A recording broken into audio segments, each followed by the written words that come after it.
Qulubul arifina taral abada wa uyunuhum taral mawaqita. Artinya, hati orang yang sudah kenal Allah al-arifun melihat keabadian. Hati orang beriman melihat keabadian, sedangkan mata mereka melihat jedah waktu. Ya, waktu, keterbatasan waktu. Ya, artinya bahwa orang yang hatinya sudah kenal Allah, orang yang sudah kenal Allah, hatinya melihat keabadian.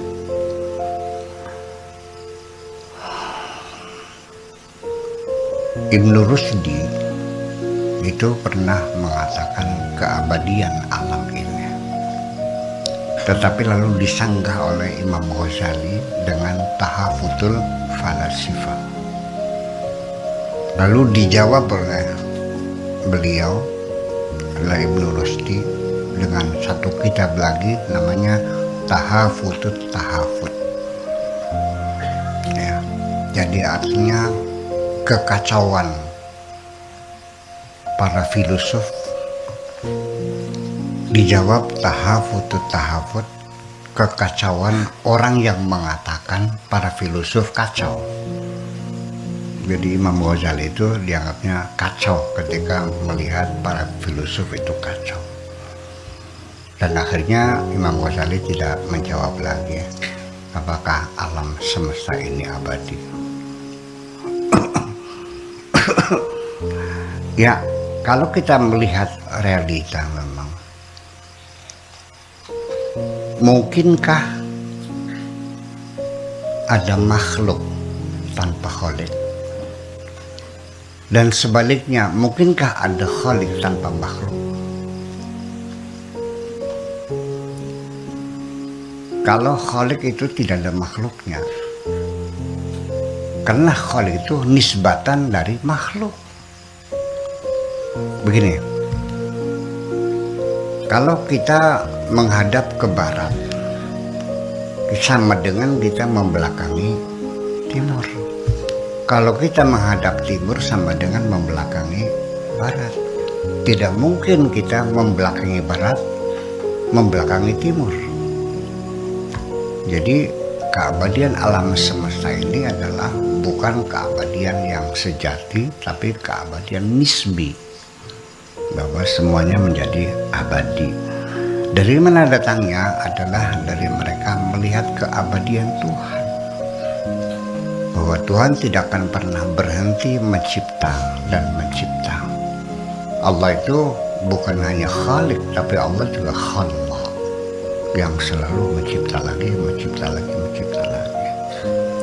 Apakah setelah kiamat dan kita semua mati semua, lalu sudah berhenti Allah, tidak mencipta lagi? Yuk kita berimajinasi aja dulu. Ketika datang kiamat, langit bumi musnah, manusia mati semua, dan Allah akan berkata, limanil mulkul yaum. Sekarang kerajaan ini milik siapa? Lillahil wahidil qahar, milik Allah yang maha tunggal dan maha memaksa. Apakah setelah itu sudah Allah tidak mencipta makhluk lagi? Tidak bikin manusia lagi? Dan keberadaan kita yang sekarang ini, ya, alam semesta yang sekarang kita ini, kita lakoni ini, apakah ini yang pertama kali dan yang terakhir kali? Atau kita ini episode yang keberapa miliar? Silakan dijawab dulu. Ya, sementara kita menduga bahwa Adam makhluk pertama. Sebelumnya ada makhluk enggak? Ada manusia enggak? Dan nanti setelah kita kiamat, Allah mencipta lagi enggak?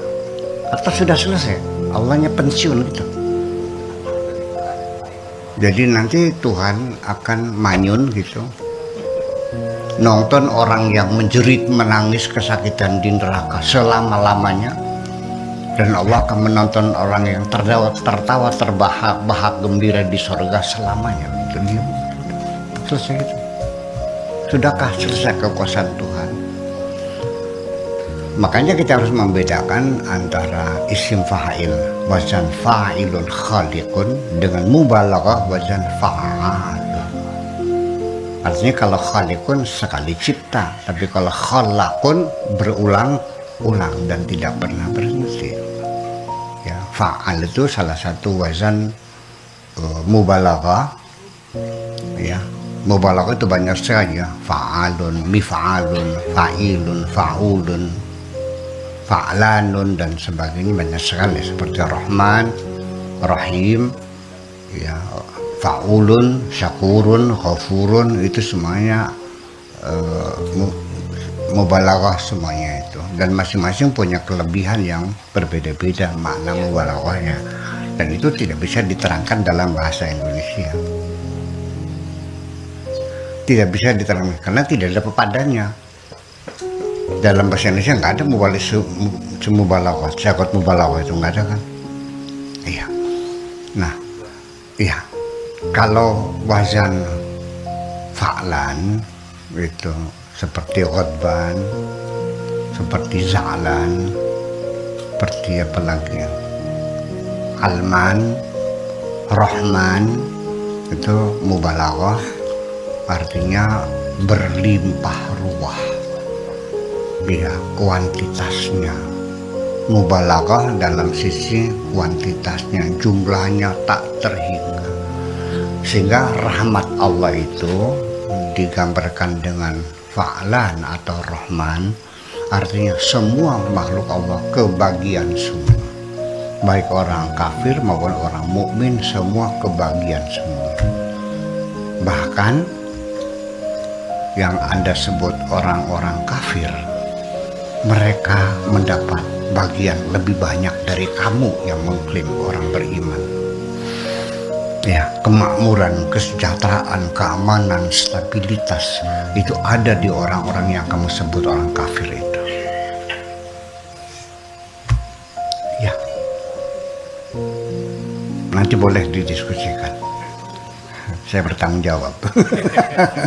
Iya, kenapa? Itulah karena sifat rahman Allah.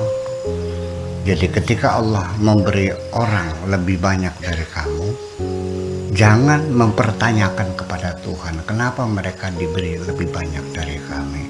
Itu namanya pertanyaan songong, dan tidak boleh Tuhan ditanya. La yusalu amma yaf'alu. Tuhan tidak boleh dipertanyakan apa yang dilakukan oleh Tuhan. Yang kau anggap mereka orang kafir dikasih lebih banyak daripada kamu, jangan kau tanyakan kepada Allah, karena Allah fa'alul lima yurid. Allah itu sekarepe dhewe, sesuka-suka Allah, ya kan, seperti itu. Ya, tetapi juga saya di hati kecil saya mesti ada reasoning yang kita tidak menjangkaunya, yang kita tidak melihatnya. Hanya Allah yang tahu kenapa dikasih uang banyak.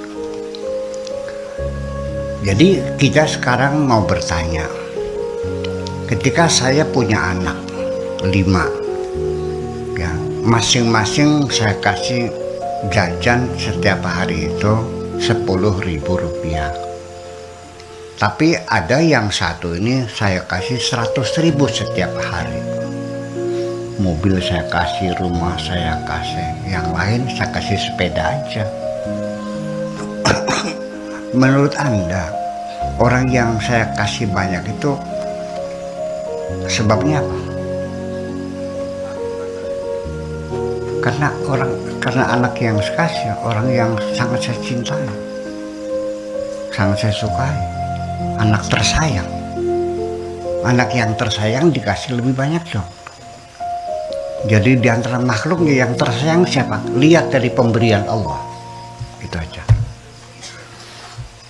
Jadi artinya ketika engkau sebagai kiai, tiap hari kamu ngaji Al-Quran gratis tanpa bayaran, mengimami sholat di masjid sehari 5 kali, tapi hidup kamu masih susah, buat makan aja susah, tolong pertanyakan sendiri dalam dirimu.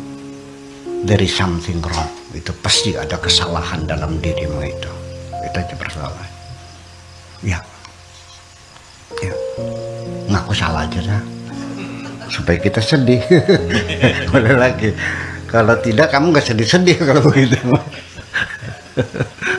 Biar ya Allah sedih banget ya, aku ini disayang Allah enggak, hidup aja masih susah. Kan gak mungkin kekasih Allah menjadi susah. Nah itu. Iya. Nah, itu keabadian itu kembali kepada Allah, karena mereka melihat keabadian Tuhan dan tidak akan pernah sesuatu itu kecuali bersifat abadi sesuai dengan keabadian Tuhan.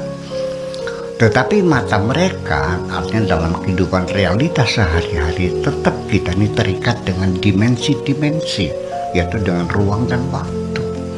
Kita mesti menghitung umur kita berapa tahun, sisanya berapa tahun lagi.